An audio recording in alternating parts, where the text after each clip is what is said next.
Good morning, ladies and gentlemen from Washington, D.C. Good evening in Eurasia and Europe. My name is Ariel Cohen. I'm a Managing Director of Energy, Growth, and Security Program at the International Tax and Investment Center. We are gathered here to talk about a topic that, with the whirlwind of global events, few in Washington focus on, but this topic is extremely important for the US and our allies to navigate our foreign policy. And the topic is nation building, and specifically nation building in Eurasia. For 30 plus years, we were talking about the emergence of 5 states in that crucial region. And I think 30 years is as good as any period of time to take stock of that. For that, International Tax and Investment Center and Caspian Policy Center decided to co-produce this program. And we assembled what I consider an A-team of people with amazing experience in the region, working on the subjects of different nations of the former Soviet and Russian Empire, as well as practitioners. And in the order of appearance, I would like to introduce our panelists and then to say a few words. We will start with a person I admired for decades. As our Iranian partners say, he is my model of emulation, and that is Paul Goebel. Paul is a longtime specialist on ethnic and religious questions in Eurasia. I am not going to list all the important positions that he occupied. The last one, the most recent one, was Director of Research and Publication in Azerbaijan Diplomatic Academy. But importantly, he was the advisor for then Soviet nationalities at the US Department of State. He was an analyst at the CIA, worked for the International Broadcasting Bureau, etc., etc. Paul will be followed by Ambassador George Kroll. Ambassador Kroll retired from the US State Department after a spectacular 36-year foreign service career where he served as ambassador to Belarus, Uzbekistan, and Kazakhstan, and was a Deputy Assistant Secretary of State for Central Asia. Ambassador Kroll will be followed by a representative from the region. Gulzhat Tayuava is a vice rector of Turan University in Kazakhstan. She works on education, which is extremely important in nation building. And she has a PhD focusing on business administration and organization from Istanbul University. And to wrap things up, we will be joined by the Caspian Policy Center Senior Fellow Eric Rudenschold, who was, among other things, Senior Officer for Central Asia and Kyrgyzstan at USAID. He was a director at the NSC and lived and worked in Kazakhstan and worked on Eurasia for 20 years. And before that, he was in senior positions in a number of democracy implementing institutions and OSCE, Organization for Security and Cooperation in Europe. Eric went to Drake, to University of Virginia, and PhD from International Relations from University of Virginia. When we talk about nation building, we need to address a variety of pursuits. The baseline of Kazakhstan and the rest of Central Asia was a post-Soviet collapse that at least four of us, are old enough to remember firsthand. The centrally planned economy collapse, the Soviet Union collapse, and the countries emerged with suppressed national identity and overwhelmed by Russification. There were limitations that many understood would be difficult to overcome. There were experts who thought these countries will fail. The regions and people grappled with centuries of geographic isolation, imperial domination, colonization, and communist oppression that in early stages systematically exterminated their elites. The countries needed to recover and revive national languages, make hard decisions about new alphabets, seek identities that address their Turkic roots and Islamic heritage, and recover their glorious histories. Kazakhstan, Uzbekistan, and other countries needed to build national economies which would be attractive for foreign investors and improve the standard of living.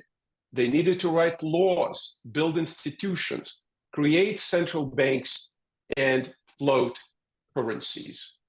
Most importantly, they needed to develop national elites that would craft policies without looking back at the imperial or former imperial center in Moscow. Today, they need policymakers and technical specialists to address cutting-edge technologies of renewable energy, climate change, AI, robotics, drones, and biotech. The Central Asian countries need to develop education programs to fit market economy and independent statehood. They need diplomats where there were very few before. Today, in my view, Kazakhstan boasts some of the best diplomats in this post-Soviet space, and it is no accident that the president of the most successful country in the region is himself an accomplished senior diplomat. The challenges these countries faced with Russia recovering its imperial identity, China becoming a peer competitor to the US are vast. So far, they have navigated the threats by pursuing multi-vector policies.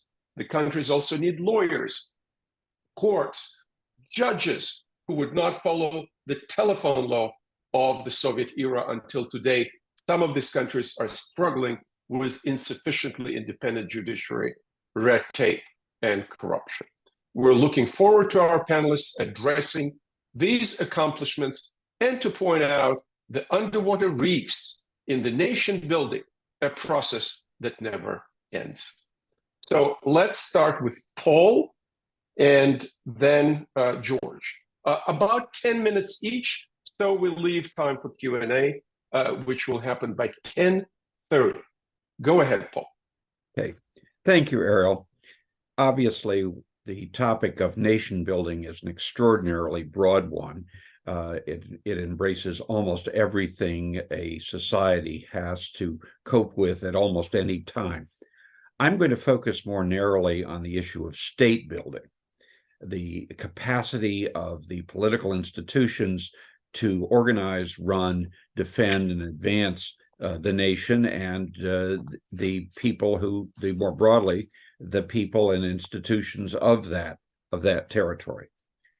30 years ago, when the Soviet Union came apart, many in the West simultaneously treated the 6 Muslim-majority republics of the former USSR, Azerbaijan, Kazakhstan, Kyrgyzstan, Tajikistan, Turkmenistan, and Uzbekistan, as the stands. That's how they were referred to. It went beyond colloquialism. It became a notion that this was a category that explained what was going on. But at the same time, many of the same people treated them as functioning states that might indeed fail, but that were essentially functioning and could be dealt with, so that If you called yourself a foreign ministry or a labor ministry, it was assumed that you were a foreign minister or a labor ministry. The fact of the matter is that was not the case. Indeed, both of these perceptions was wrong. The first was not only dismissive and insulting, reducing a complex reality into something cartoon-like, and the second was simply wrong.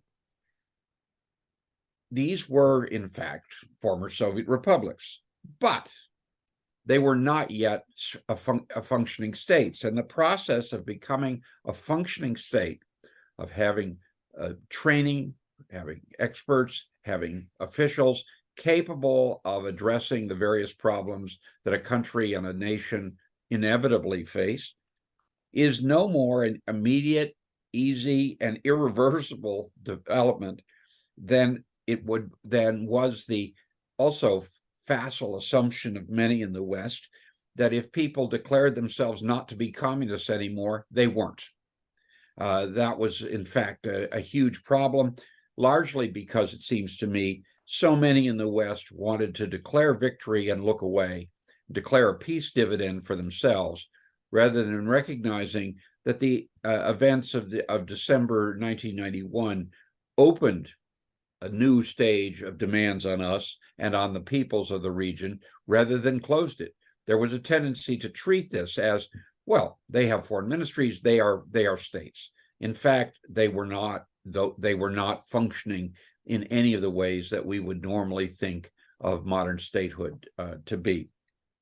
Now, a generation later, it should be obvious to everyone, although unfortunately it isn't to everyone, that these countries still have a long way to go to developing state institutions, educational systems to provide them, traditions of state behavior and so forth that make them interesting and important and require us to understand if we're going to deal with them rather than lump them together as the stands. The challenges they face are not just because they are former Soviet republics or because they are Muslim, but a whole variety of challenges that grow out of their radically different national histories. The view that Central Asia was one big place and the Soviets, Stalin carved it up in order to better rule it was wrong at the time. It's still wrong, and the idea this idea needs to be overcome as well. Now, if we're going to address where we are as far as state building is concerned, we have to treat them differently. We have to recognize how radically different they are, and we need to recognize something else. 30 years on, the 70 years of Soviet power, as important as it was, is a receding factor. Most of the people who began their careers even at the end of Soviet times are now dead or retiring. And the fact is that's going to become increasingly the case. Ever more people are going to be affected not just by the Soviet past, but by the multiple other pasts that are out there. And so we should see an increasing divergence of the peoples there, precisely because the differences were so great before the Soviets came. That needs to be recognized as well if we're going to address state building and nation building all in a sensible way.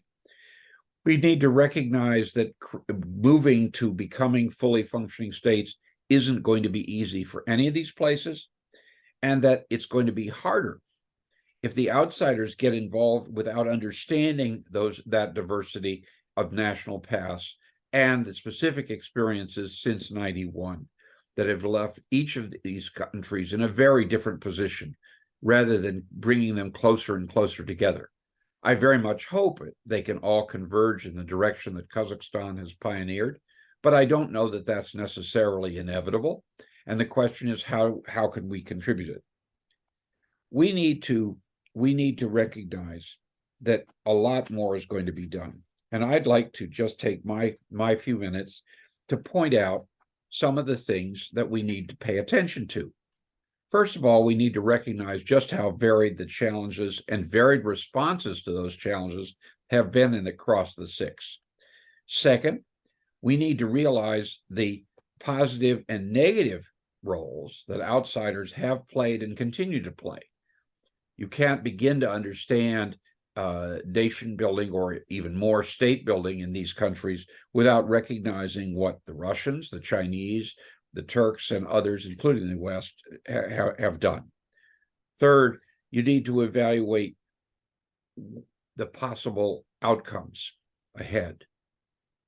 The idea that these are all going in a single direction may be convenient and may be nice, and it would be self-serving, but it's very, very unlikely.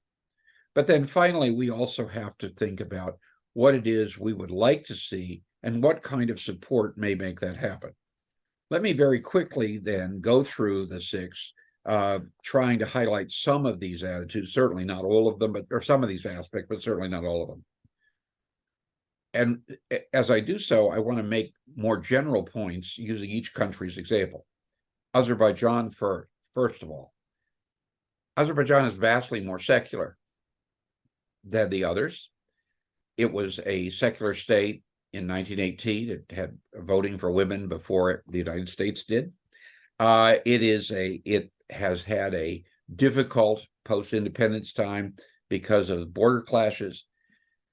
And one of the things about the fact that it is more secular is that here, as elsewhere, the distinctions in Islam that people in the West pay so much attention to between Shia and Sunni aren't very important, because in Soviet times, and even since that time, most people haven't learned those differences. With respect to its path of state building, after a brief fling in a democratic direction, it has been ruled by the former Soviet party secretary and security official, and then his son. It is an authoritarianism that is based on Soviet arrangements, but increasingly changing. And most important, the people who are now going into these authoritarian institutions in Azerbaijan are coming out of Azerbaijani educational institutions rather than coming out of educational institutions in Moscow.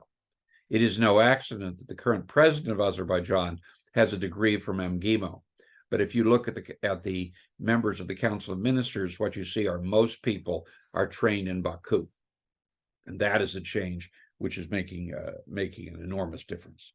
You have enormous competition there because of Azerbaijan's oil and gas wealth.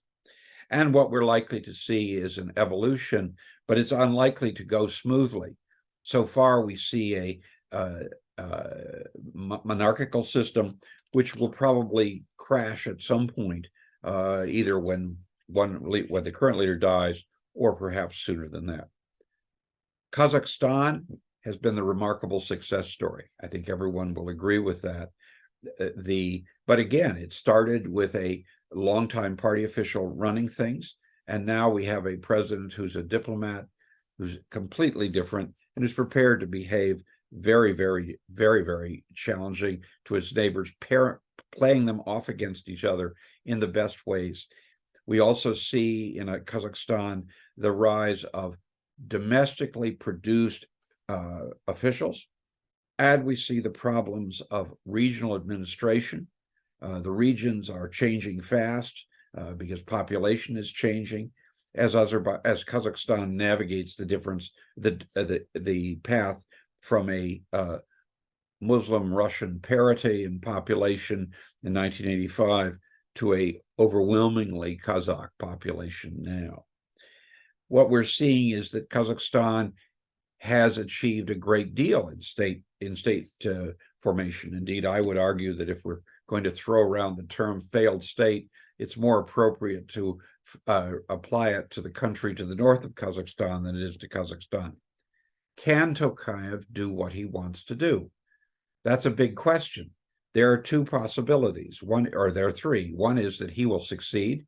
The other is that someone will decide he hasn't moved fast enough. And the third is that someone will decide he's moved too fast. All of those things are possible and could go in directions. Kyrgyzstan, fragmented precisely because of its ethnic identity. If Kazakhstan's population is divided by Rus, Kyrgyzstan's is divided by families that are much smaller, and that explains and regionally diverse. and that explains much of what's happened there. There has been a series of revolutions, political degradation, and a constant instability. It is hopeful, one can hope, that the new generations will move out of this, but in my view, it's much more likely that instability will continue and that the formation of an effective Kyrgyz state will have to be put off. Tajikistan, the only non-Turkic country in this group, but divided regionally and ethnically, with the Gorno-Badakhshan Autonomous District occupying more than a third of the country and being Ismaili in background. You had a civil war in the 1990s, which wiped out many of the old political structures, but did not necessarily create the conditions for the rise of new ones. And so you have weak institutions, a drift toward authoritarian ones, and you have enormous presence of outside actors, importantly, Afghanistan and China in different ways. The future of Tajikistan is likely to depend on what happens with its federal structure, and one can't say. Turkmenistan is the great surprise. It was run as a closed society, as closed as North Korea in many ways, until the generational succession, and now it's opening up and seeking to be a regional player. That's requiring institutional development that the current president of Turkmenistan has not yet achieved, and consequently, we're going to see enormous pressure to come up with better institutions, or what the current president is trying to do will be hijacked by someone else, or will just simply fail. Uzbekistan, I'm doing this very fast, but I have no choice. It was said in the 1990s that Uzbekistan never left the Soviet Union. The Soviet Union left Uzbekistan. And there's much truth in that. It was run for much of the last 3 decades by former Communist Party officials. Now its new president is moving in different directions. He's having trouble recreating the kind of bureaucracy that are necessary for state formation. And it's going to be, he faces serious regional problems from Karkopakia, even though those are getting very little attention in the West. Outsiders have less of a role precisely because Uzbekistan is so large, and it is slowly institutionalizing. Whether that will collapse or succeed is unsure. I'd just like to say, to conclude my remarks within the time I was given, that the great specialist on this region, Fred Starr, recently made a powerful argument that we should stop using the term Eurasia. I'd like to take this opportunity to argue that we should stop referring to these countries as the stands, and that recognize how different they are. I'm very proud of the fact that when I took over the so-called Baltic desk at the Department of State, my first task, and successful task, was to get it renamed the Desk for Estonia, Latvia, and Lithuania, precisely because we were dealing with 3 countries and not a region. One of the things that's necessary, it seems to me, in dealing with Central Asia is to stop thinking of it as a region and start thinking of it in terms of individual countries, most of which are moving in very different directions and at very different speeds. State building efforts will only exacerbate this divergence, and means that this region is going to become both more troubled and with more opportunities and more energy in the future, something we should all welcome. Thank you. Thank you very much, Paul. Points well taken in a very short period of time. I am the one who was pushing Paul to wrap up, sorry, guilty. But we have 4 panelists and the questions start to come. And you are welcome to put your questions in the chat. Next, to Ambassador Kroll. George, in 30 plus years of your involvement, how would you characterize the trajectory of nation building? And if there's something that Paul just didn't have time to address, what would you emphasize? Go ahead. Well, thanks. It's a complicated subject, and you could look at it from various angles.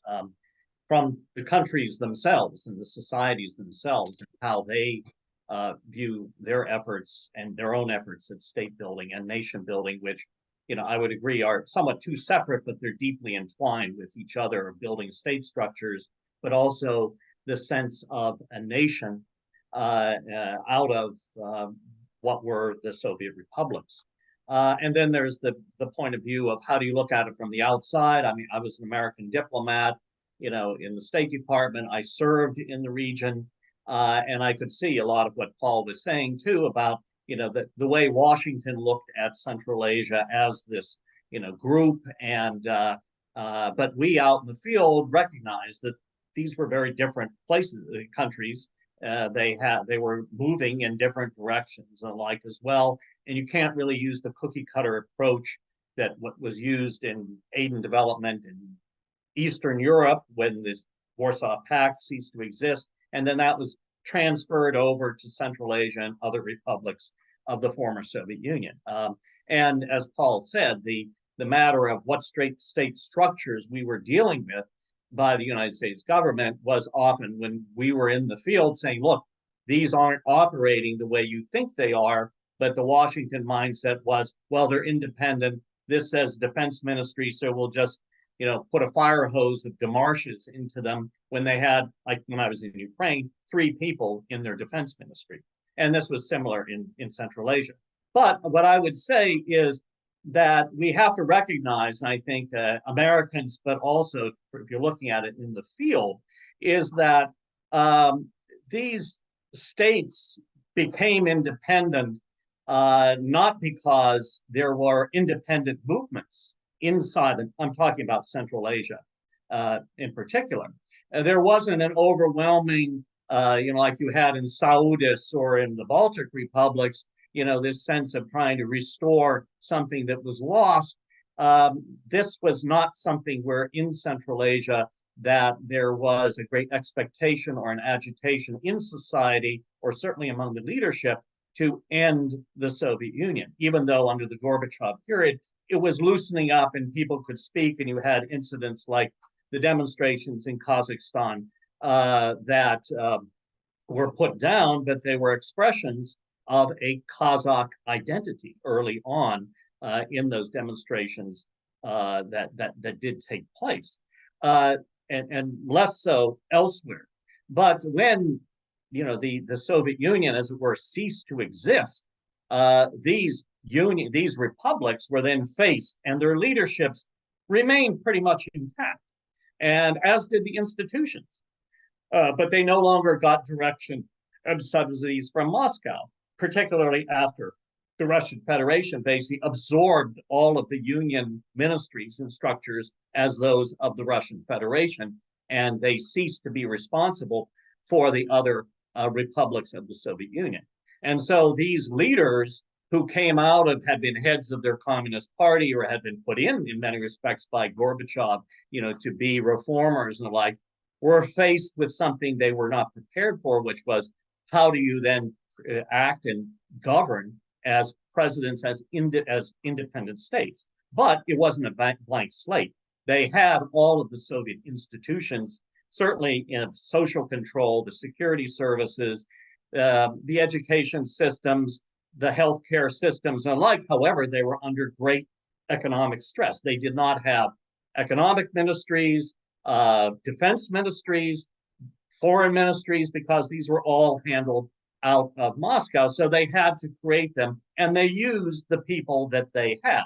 Now, don't have time to go into this whole very interesting how these all developed, but they did. They had diplomats who came out of the Soviet diplomatic service, or there's security services of the KGB who became their diplomats, and they were very competent ones at that, because the Soviet system did produce very competent, linguistically capable diplomats, as President Tokayev was a product of that system. How he learned Chinese and Russia, he himself was a product of the diplomatic academy, and served as a Soviet diplomat in China as one of his first assignments.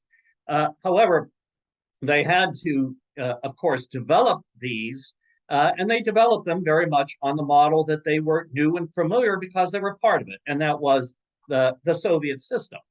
So they remain pretty much intact, and as it were, Soviet leadership from Moscow was taken over by the titular ethnic leadership, who then were faced with this issue of, okay, we need foreign policies, defense policies, and economic policies.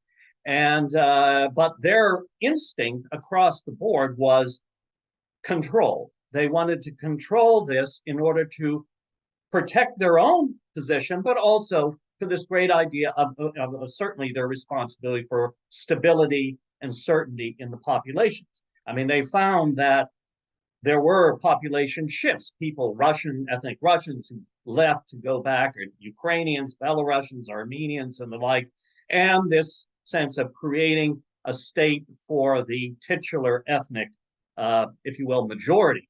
Although this had issues when you talk about Kazakhstan, where you had a large non-Kazakh population, but also how they dealt with other ethnic minorities that were in the countries, in the republics you had, whether they were Uzbeks in Kyrgyzstan, Tajiks in Uzbekistan, and these sorts of issues of how you dealt with the ethnic minorities. Do you assimilate them?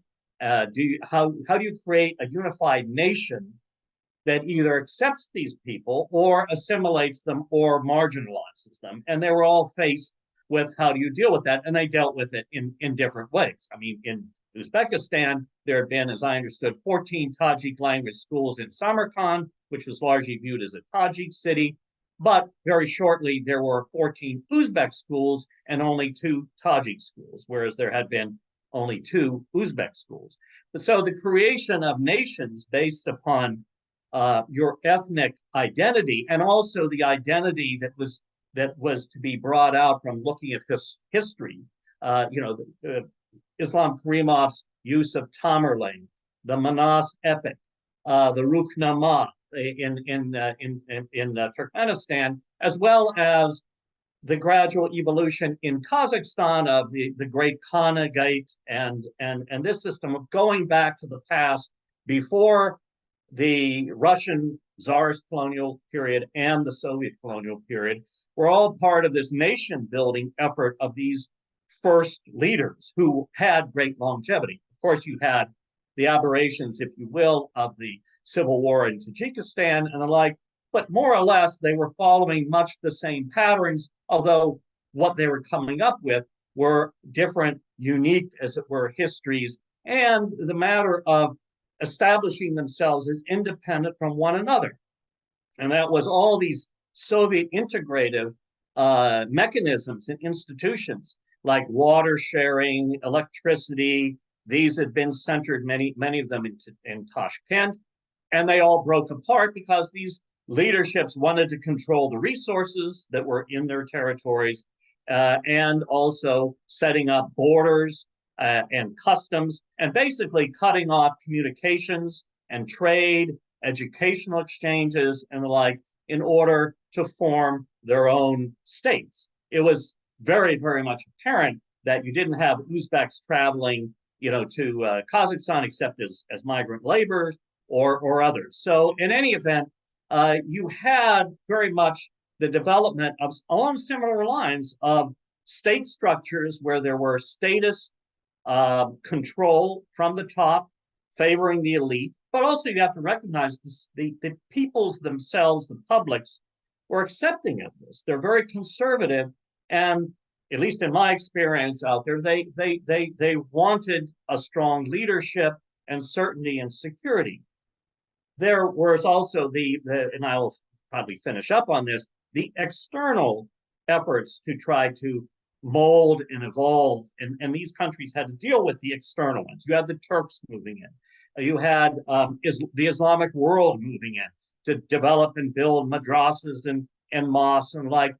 Less so China and Russia, although China had not been a player, but then China was sending in big trade missions. And you could see this early on. But the states themselves, the leaderships themselves, wanted to maintain control over this. There were hostile they could be friendly, and they all had basically multivectoral policies. They wanted to be friendly, but they did not want to be subjugated to any what they would view. They wouldn't have called them colonial powers, but not Russian, not Chinese, not Turkish. I remember Karimov saying, "We had one big brother. We don't need another one who's a sultan or an Ottoman or whatever."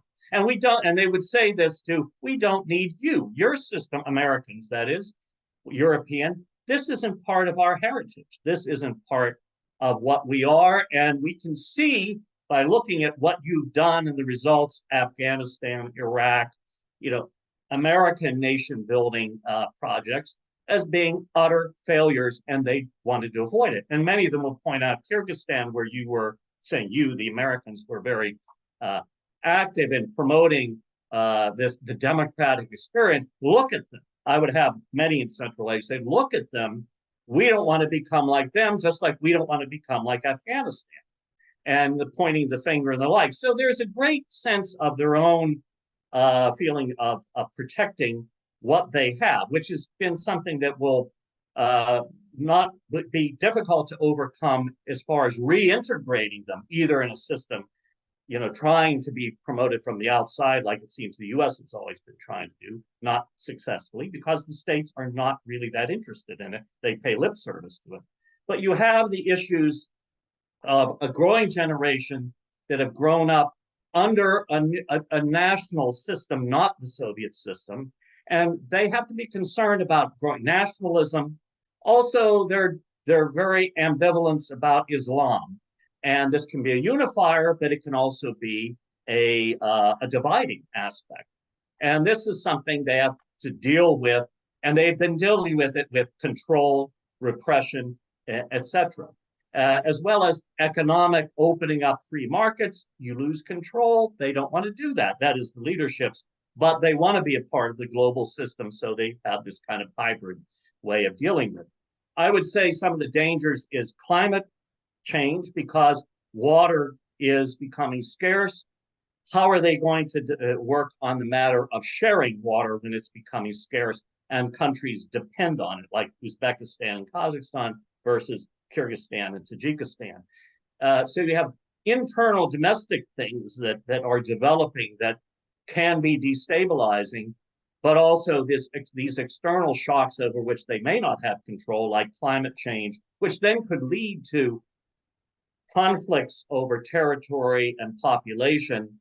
And can these countries and their leaderships deal with this over time remains to be, I would say, one of the great challenges they face. And I'll close on that. Thanks. Thank you very much. And I think this is an excellent segue into the area of expertise of our next speaker. As I was listening both to Paul Goebel and Ambassador Kroll, I was thinking, we are in the 21st century. We need these countries to train their cadres, for the lack of a better word, their expert class in areas that I alluded to before. President Tokayev, by the way, emphasized STEM, the math, physics, natural sciences, as a big priority for the Kazakh education system. But when you think about places like Turkmenistan, places like Tajikistan and Kyrgyzstan, they're not really on the level where their institutions can prepare experts in AI and biotech. My wife is in biotech. I know how they're struggling to find specialists here in the 270 corridor of Maryland. Guljanat, the religious influence, the stronger Islamic factor than back in the Soviet days. Yeah, the Soviets were more or less successful to mass produce cookie cutter engineers. But people like President Tokayev are rare, even with their Moscow-centric MGIMO and diplomatic academy. You have two diplomats prepared in the Soviet system and being, I would argue, successful heads of state, President Tokayev and President Aliyev of Azerbaijan. But is it even possible today in Kazakhstan, let alone in other countries of Central Asia, to catch up? And if you catch up, how much assistance are you going to get from China? Are you still getting some assistance? I think you are. From Russia. Russian universities open their filials, their branches in Kazakhstan and probably elsewhere, and how the West is competing in this particular patch. Please, go ahead, 10 minutes. Thank you very much. Yes, I am involved actually in education mostly, so I would like to state very important developments in education. You mentioned about the biotechnology. Actually, Mr. Tokayev, our president, giving to this very much attention. That's why maybe he appointed as head of the National Academy of Science, professional in biotechnology. She is actually a woman. And we see in relation to national identity, we are involved into the project which is called National Spiritual Revival, Ruhani Jangru. It means National Spiritual Revival, which includes all aspects which you stated today, starting from literacy, foreign language proficiency, cultural openness, and also included all those related to transition from Cyrillic alphabet to Latin alphabet. We are waiting. This is also very important for us. And in terms of National Spiritual Revival Project, which stated by the ex-president, Mr. Nazarbayev.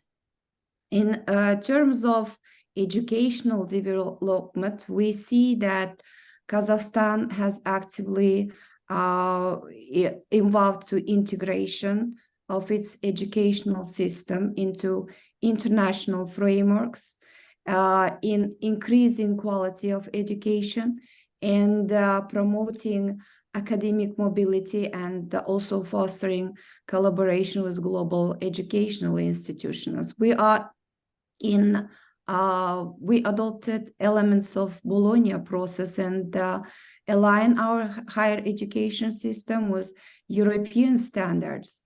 And for example, in comparison to Russia, which is still in Soviet system of education, Russia went to Bologna and then came back from Bologna as it sort of isolates itself. Yeah, they still have the system of a Soviet system in degrees. I mean, for example, bachelor, master, and doctorate degrees are different from Kazakhstan. I mean, they have the candidate of sciences, doctor of sciences instead of PhD. This makes, of course, difficult sometimes the harmonization of curricula, but we have engaged in delivering dual diploma program with Russian universities. And we are active in internationalization of higher education, especially today we see more than 30 universities of Kazakhstan are involved in world university rankings, from which 1 or 2 are involved top 100 universities, world universities. So this means that we are promoting cooperation in education, and is encouraging collaboration. Just one example from our university, I'd like to say, Turan University, within 2 years, we signed more than 50 memorandums of understanding with foreign universities, including American University, South Korea, Turkish universities, and Russian universities from Europe, and so on. So there are lots of partners with which we have a collaboration in promoting academic mobility to our students, and to give them opportunity to have high quality education, to have foreign experience. And at the same time, we are hosting in a year for just one university more than 20 foreign professors. So these are efforts in internationalizing our educational system. In relation to language policy, we see that there is a push to increase the use of English language in higher education. So, our students, our graduates are highly competitive today in international arena. So we see many young people who have jobs in international companies, especially Big Four and other big companies of the world. And the other very important and very successful project in education, I think that is the Bolashak program.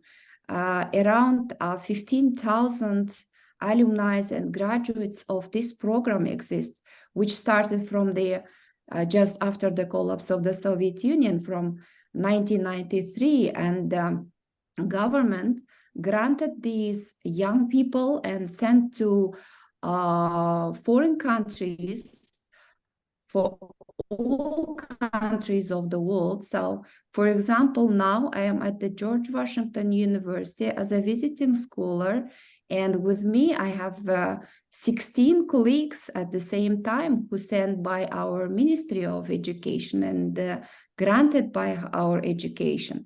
So, Ministry of Education. This is a kind of investment to young generation. This is very important investment in terms of improving education.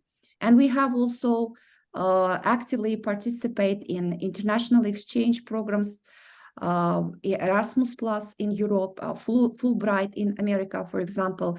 And these programs also provide mobility of students, researchers, and academic staff, fostering cross-cultural understanding and knowledge exchange also.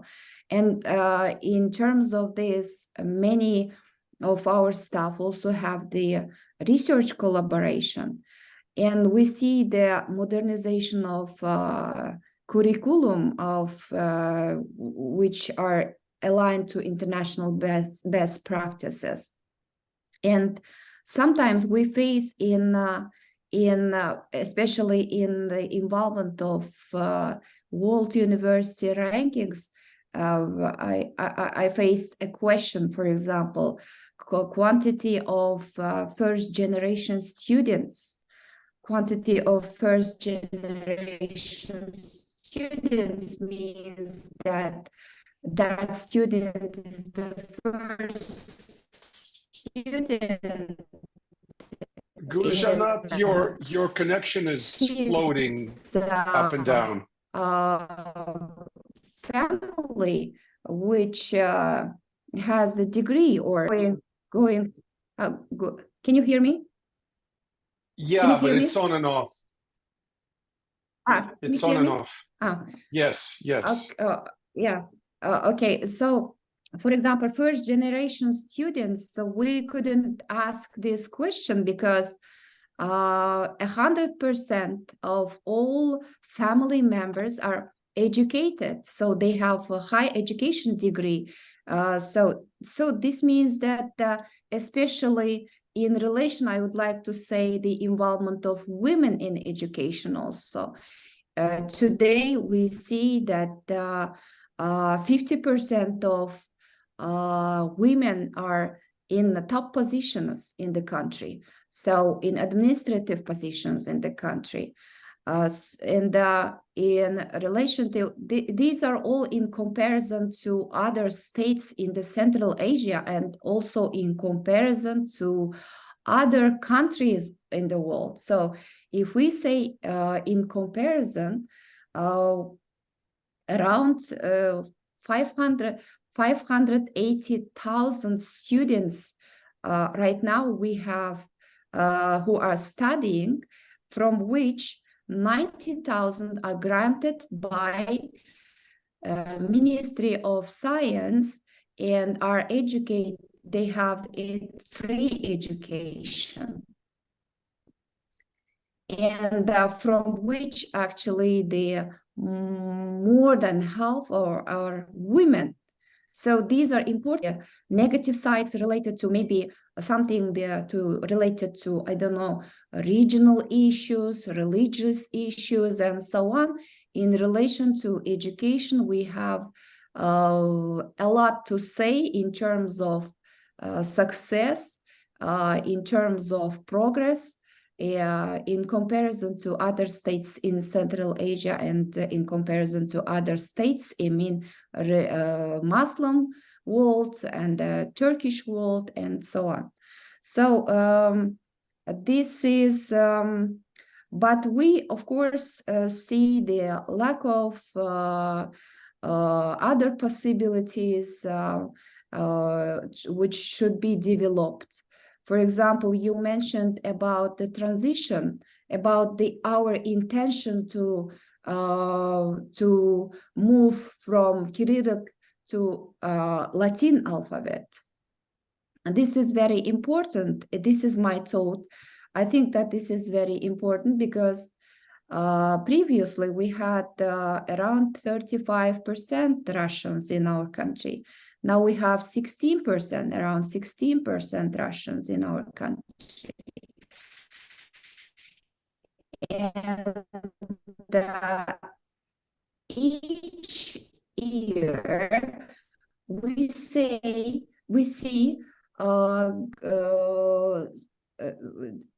to our university almost more than 85% of young generation are coming from Kazakh language. So where is the, so from schools, I mean high schools, where is the Kazakh language is the language of study. So this is very important. If in the previous, this half maybe comes from, came from the Russian spoken high schools, today this is a challenge. So we should answer to the needs of the society. I mean, if there is a need to develop IT language in Kazakh, there is a need to develop business language in Kazakh. So this can be in parallel, but when you don't give attention to generate or to publish literature in Kazakh language with all the terms, all the terminology and approaches in that language, it's difficult to improve science in that country. So that's why we give attention to improving to the transition of more to Kazakh language by using Latin alphabet. So thank you very much. A lot to say, and our colleagues already said about diplomatic issues. I just wanted to talk about educational side. Thank you very much. Rahmet, thank you. Eric, a lot to process and wrap up. I have a particular interest in the politics of alphabets and politics of language. I think the Soviets deliberately shortchanged Central Asian republics that transitioned successfully, initially 100 years ago, from Arabic script to Latin, and then Stalin in Russification took it away. And this we always have to remember. This is not something new that independent countries of Central Asia are coming up with. They are returning to the trend, which is 100 years old, that was done by the Jadid movement, by Ataturk, and by those who managed to combine the glorious Turkish heritage with international development and progress 100 years ago. So return to Latin alphabet that was successful in Azerbaijan, in Uzbekistan in the process, and will be successful elsewhere. This is an important tool of global integration, but that's my sort of pet hobby horse. Eric, take it away, 10 minutes, and then we'll open for Q&A. I have several questions already from the eager audience. Thanks, Ariel. I mean, obviously, from all of these presentations, this is an incredibly rich topic, and there are all sorts of ways to try and break this out and to make sense of it. I've always tried to look at the current social movements and how it is discussing what is taking place in Central Asia, particularly now. But you see it in the whole former Soviet sphere. There is a new think and a new approach. And I like the way young scholars are calling this decolonization, because there is an understanding of what you, Ariel, were talking about, this de-Sovietization or de-Russification. There is the desperate need to start to identify what these colonial legacies are and how they influence the current states and societies in these countries, for them to then be able to actually advance forward. Some things I think they're stuck with, they keep, but other things they may very much want to evolve and to change. And part of that is just simply recognizing what you got out of this colonial package. And I think you nibbled on the edges of this, Ariel, and a couple of others have sort of spoke to this. You know, we're not restoring an ancient Kazakhstan. We are not restoring with independence 30 plus years ago a Turkmenistan or Tajikistan. These weren't states that were well defined. There were groups of peoples who lived in these regions. The Kazakhs were nomads who moved back and forth. But they had a Khanat 500 years ago. They had a Khanat, and that's the thing, is you had these other structures, but different territories, different borders. It's interesting to sort of see how you reach back to that ancient past and bring out of that something forward into today's world. The Soviet shadow, as Paul said, you know, the Soviet influence is receding, but that Soviet shadow is long. There are legacies there which are really, they have longevity to this point. I think the mention of suppressed national identities, I mean, yes, absolutely. When it comes to the languages of these regions, Russian was the language of advancement. This was the language that everyone wanted their children to study because that's how you moved forward. As we look at languages now trying to catch up, I mean, they were ignored for, in most of the Soviet sphere, they were ignored for 7 decades. Alphabets were changed. You know, when a Mongol friend once said to me, you know, we lost our history because we lost our libraries, we lost our alphabet, we lost our language, we lost all of this. And I think, you know, there's this quest for what came from what we were before, and to understand that, and you know, in this as what came before the Soviet period, and as we now really advance in this post-Soviet period, you know, the imposition of a Soviet culture with forced interethnic marriages, which are designed to really bleed out the ethnic idiosyncrasies, the differences between peoples, is to create sort of the Soviet amalgam. Those kinds of they called it Sovietsky the Sovietsky Soviet Человек. man. Точно так. Those kinds of influences, again, have legs that carry forward into the post-Soviet world. Again, looking at, if you look at the economic systems that these countries now have, I was living there right after the breakup. The economic system that we inherited was the Soviet system. It was defined by central planning, except Moscow had to be replaced by Tashkent and Ashgabat and Tbilisi. Everyone had to become a central planning mechanism. They weren't set up for it. They weren't prepared for it. And they arguably didn't have the kinds of bureaucrats who were actually able to undertake the kind of advanced thinking that was required for a command economy in each of these sub-Soviet entities. And moreover, it's not just the bureaucracies, but it's the bureaucrats. The style of thinking, the engagement that you had within governing ministries was essentially somewhat robotic.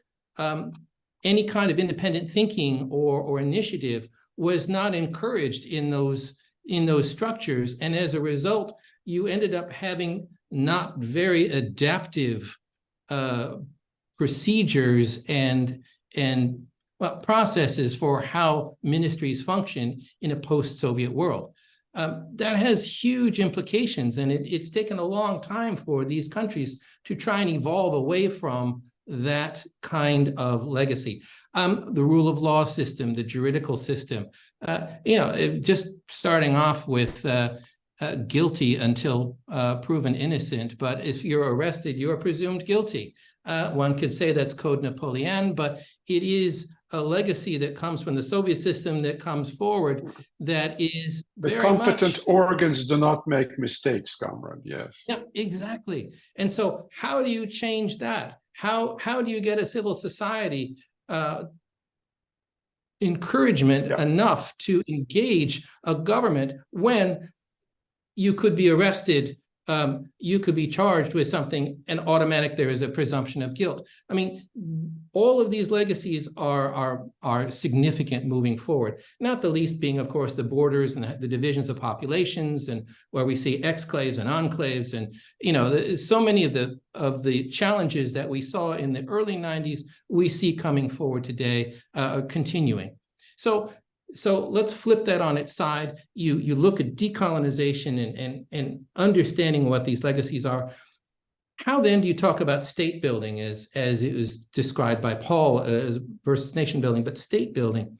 What are those things that are firing up the changes in the region and help drive it forward? I think most importantly, half the population of Central Asia was born after the breakup of the Soviet Union. You have new generations of people who are, they are not their parents or their grandparents. They're products of educational systems that have sprung up since then, that are, as Guljanat was talking about, I mean, these are very much different creatures.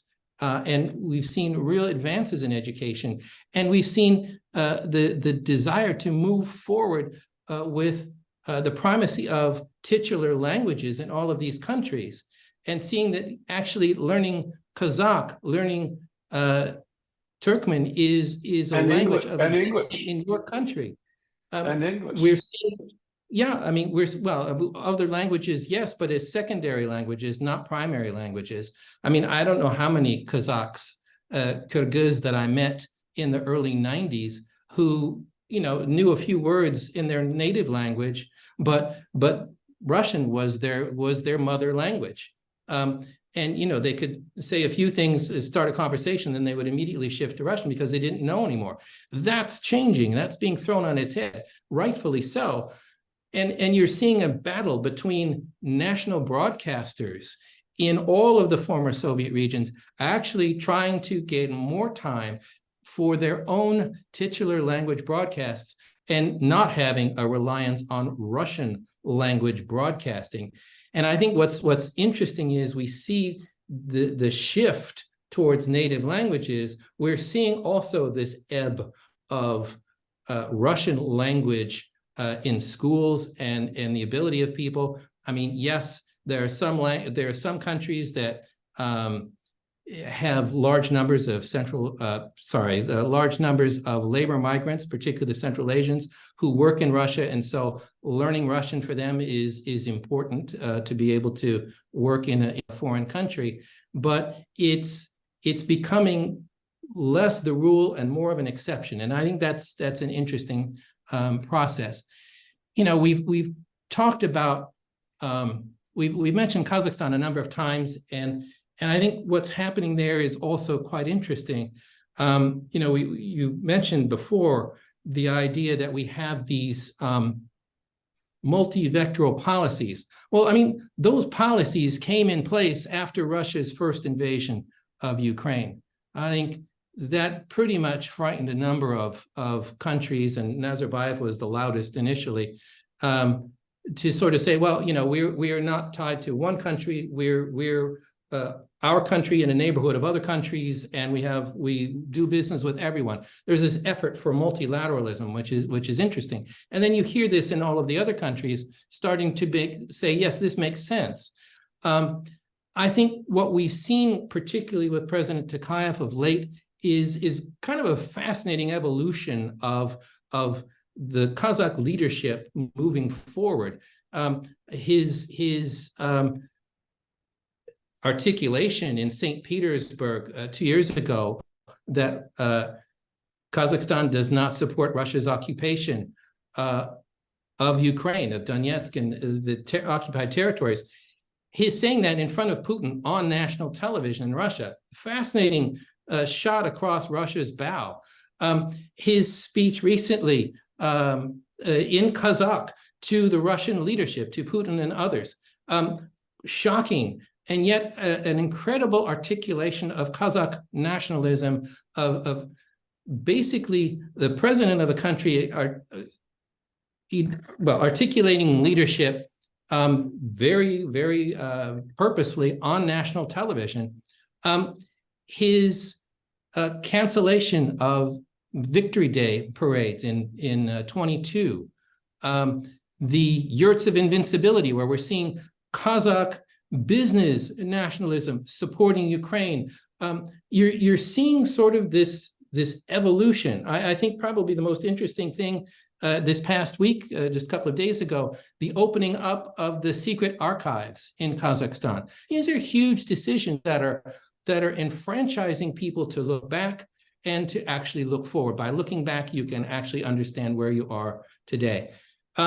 Recognizing I'm using up a lot of time here, so just looking at a few other things, you know, we've seen constitutional reform take place in Kyrgyzstan, and now massive changes in Kazakhstan and Uzbekistan. Those two referenda on constitutions have barely been unpacked yet. But if you look, I mean, Uzbekistan now has habeas corpus enshrined in the constitution. This is a massive change for the legal system of Uzbekistan. It takes time for these things to evolve, but it's fascinating to see that these processes are moving forward as these 5 different countries in Central Asia particularly are evolving in their own ways. And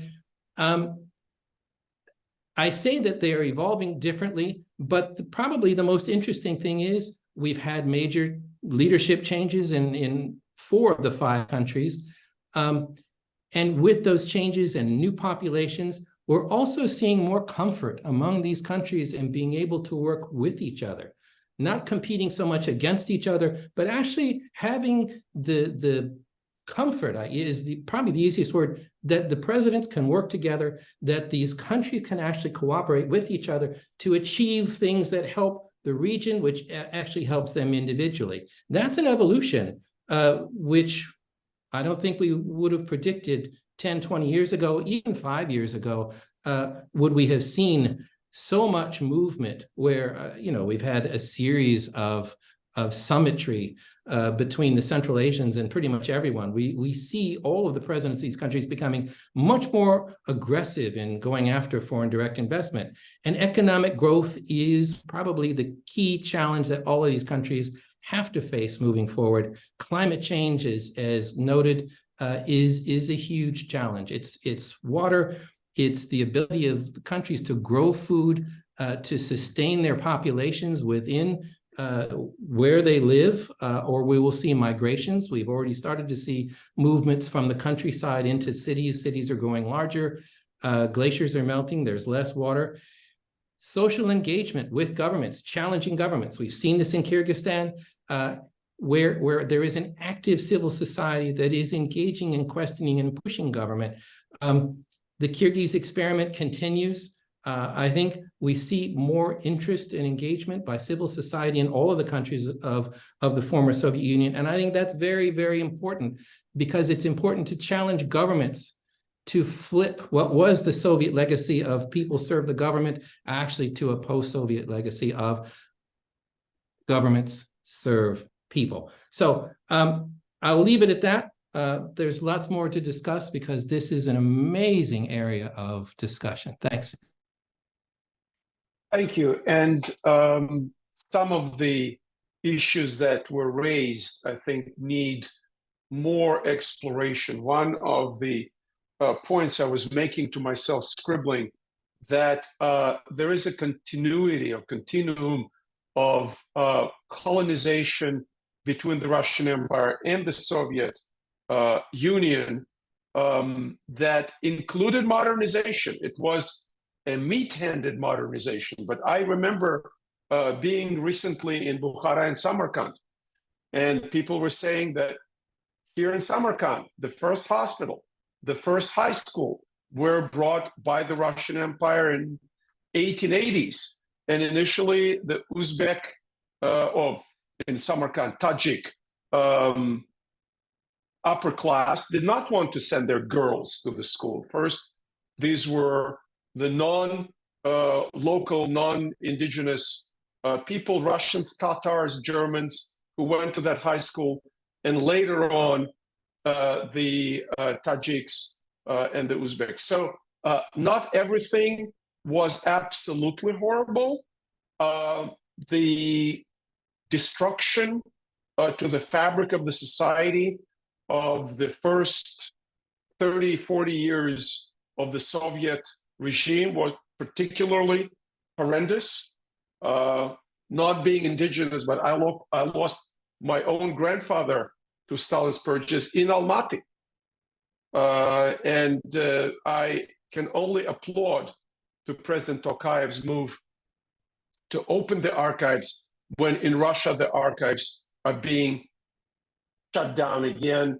And even the little memorial plaques of to commemorate people who were living in that or other building and were executed by Stalin. These plaques are coming off the buildings in Moscow and St. Petersburg. I wanted to drill down a little bit more on the issue of Kazakh reforms. We mentioned more openness and interaction between the society and the state. The initial expression was the listening state, can be easily misinterpreted, especially in view of some of the criticism here in America, who is listening to whom and how. But as Kazakhstan is the leader in the reform process, as Kazakhstan is always the driving force for original dialogue and cooperation. Back in the day, it was Kazakhstan's initiatives to bring in Uzbekistan and others.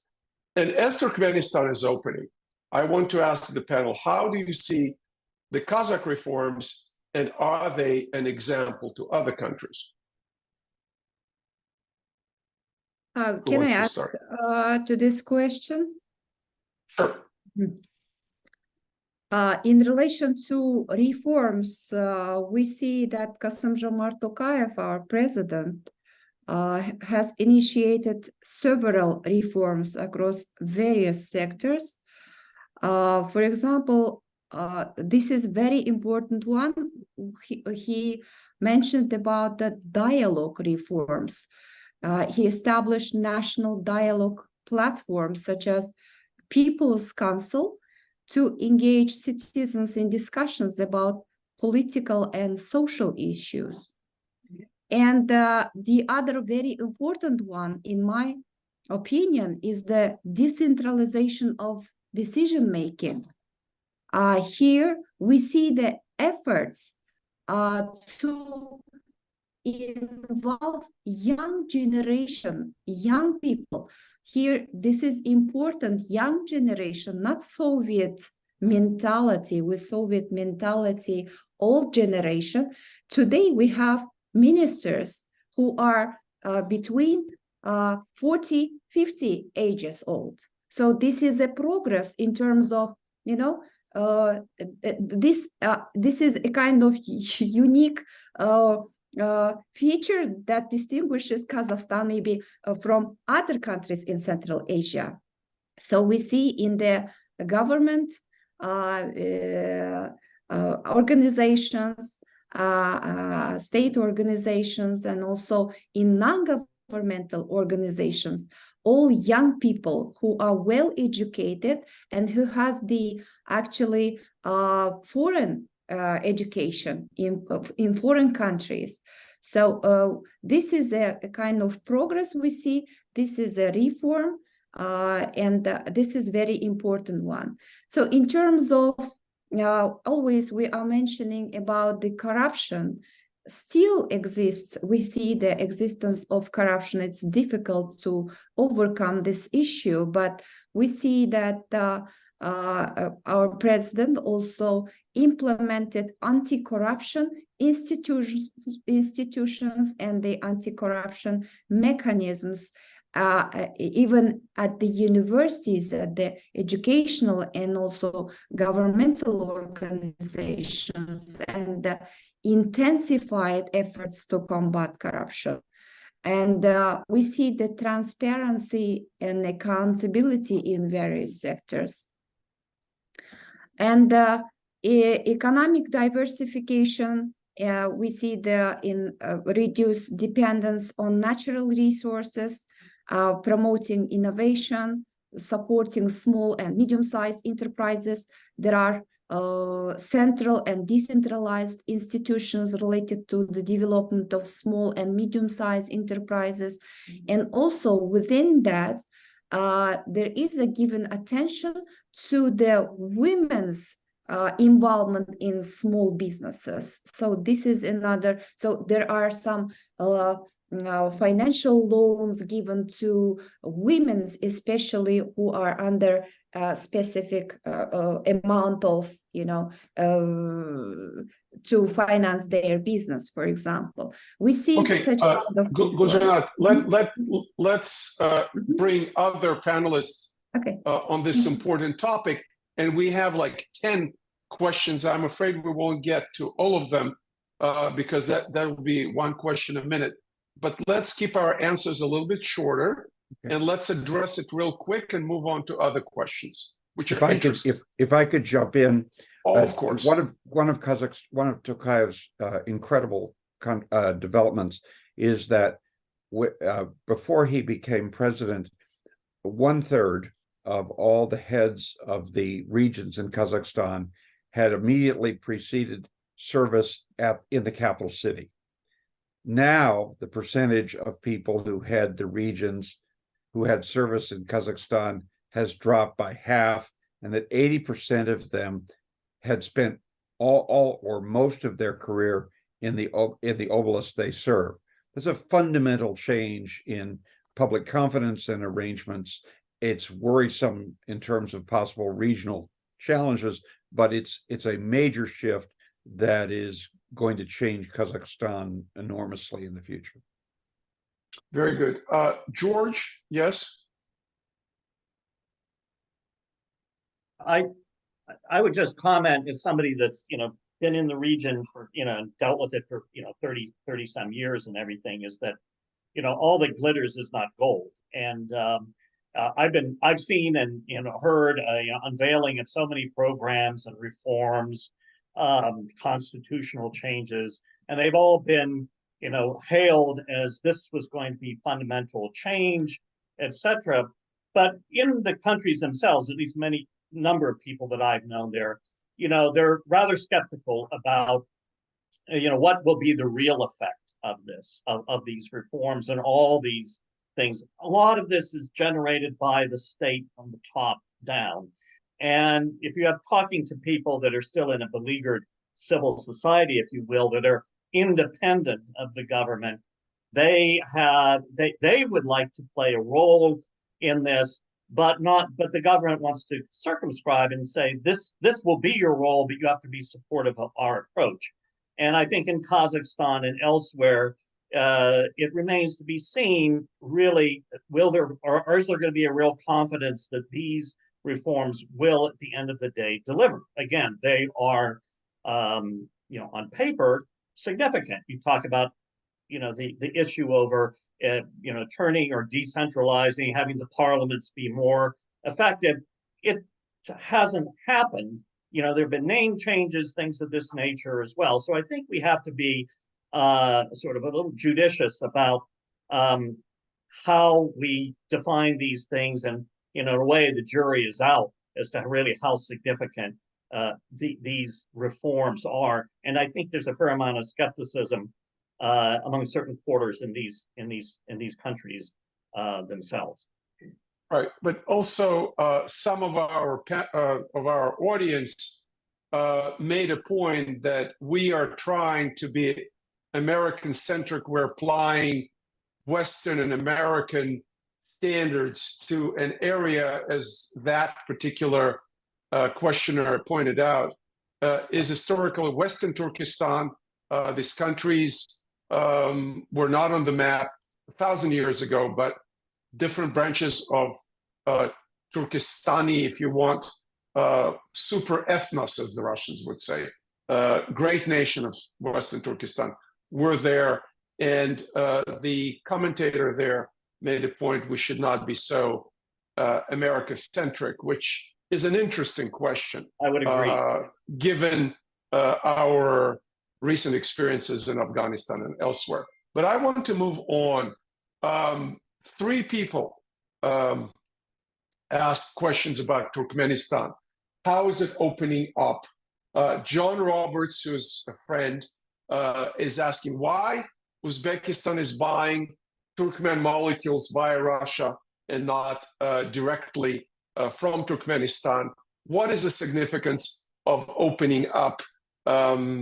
And what can we say about Turkmenistan, for example, becoming the necessary and needed supplier of gas, connecting to top Tanap, Azeri European system, and selling some of its ample resources to Europe?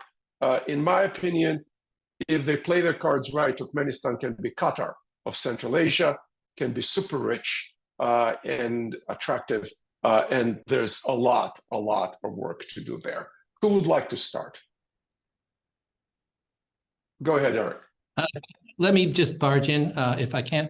I think to go back to the question of why Uzbekistan is buying gas. They're buying gas from Russia through they're essentially co-opting what was the north-south pipe that Turkmenistan used to send gas northwards. Russia is sending gas down that pipeline. I think the biggest problem is because last winter, which was an incredibly cold one, we saw condensate freeze in the pipeline coming across from Turkmenistan to Uzbekistan, and Uzbeks are diversifying some of their sources for natural gas and for heat moving forward. I think the particularly cold weather caught a number of infrastructure systems unawares last year. And,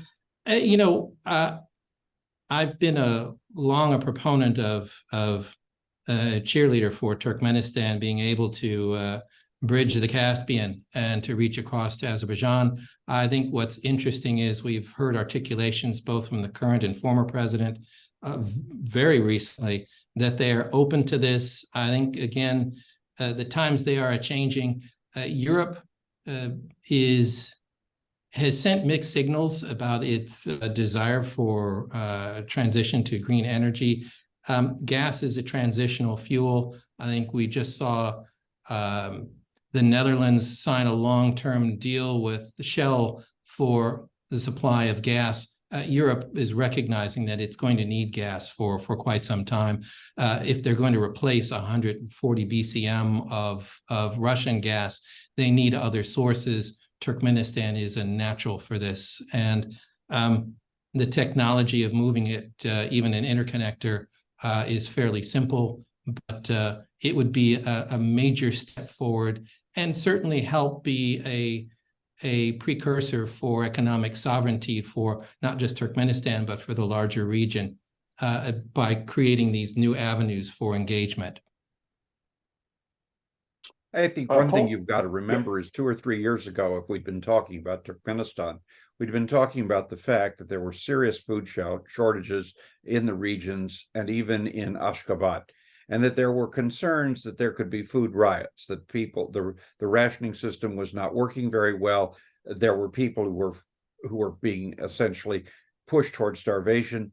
There was a concern that that would be exploited by the Afghans or someone from Afghanistan. And there was an awareness that repression only works so long. If you have enough hungry people, you have a problem maintaining an army and maintaining a security force. And I think that was one thing. I think the other is that the Caspian has changed not only because of the delimitation accord, but because there's a good route going through Turkmenistan. I mean, Turkmenistan has every reason to be a prosperous country. It really, in fact, it could be argued that it may be has the greatest number of advantages of Central Asia, but it's been run into the ground. The food situation of the population is horrifying. The disease figures we get out, and they're not all perfect, but they are frightening as well. And unless the government can take better control of that and make sure people have enough to eat and they get medicated so that you don't get spreads of a lot of epidemic type diseases, at some point, someone in the elite is going to decide that the current arrangement isn't going to work.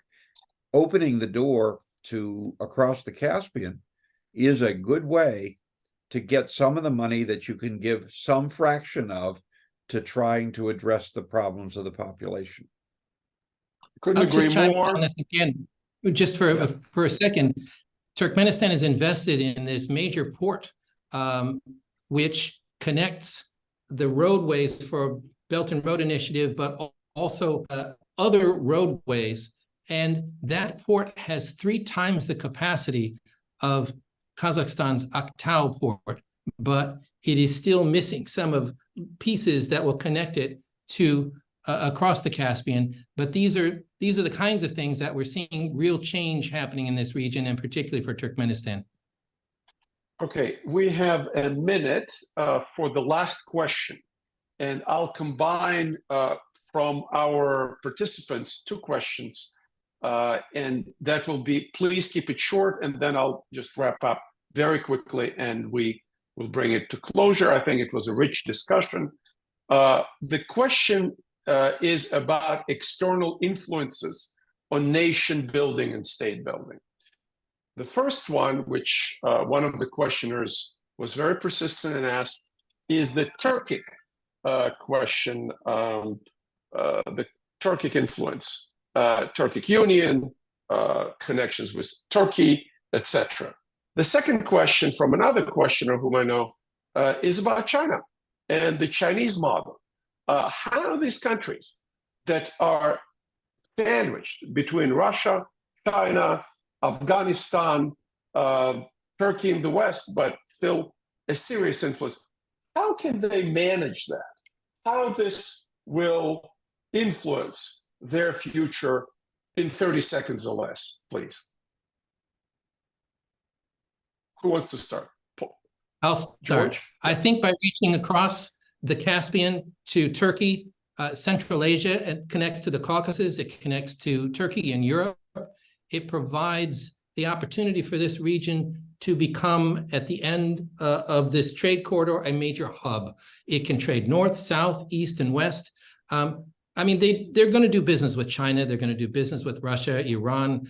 They're their neighbors. You always do business with your neighbors. But what's interesting is, as we see legislation change and businesses move into the region to do manufacturing, it creates the opportunity for this region to become much more than it is now, something that actually produces products that can be sold.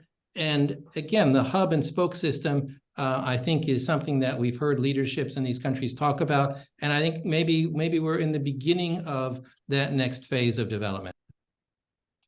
Very good. 30 seconds or less. George? I would just say that I think one of the developments over these 30 years in all of these countries is that they do not want to be considered by anybody their little brother, and therefore not the Russians' little brother, not the Americans' little brother, and the Turks too. And the great Turk, I mean, when they first came in, it was like, you are part of it, we are the leaders and the like. And the reaction I got was, well, we don't need another Ottoman empire. We were never a part of it, and this sort of thing. And China in particular was one.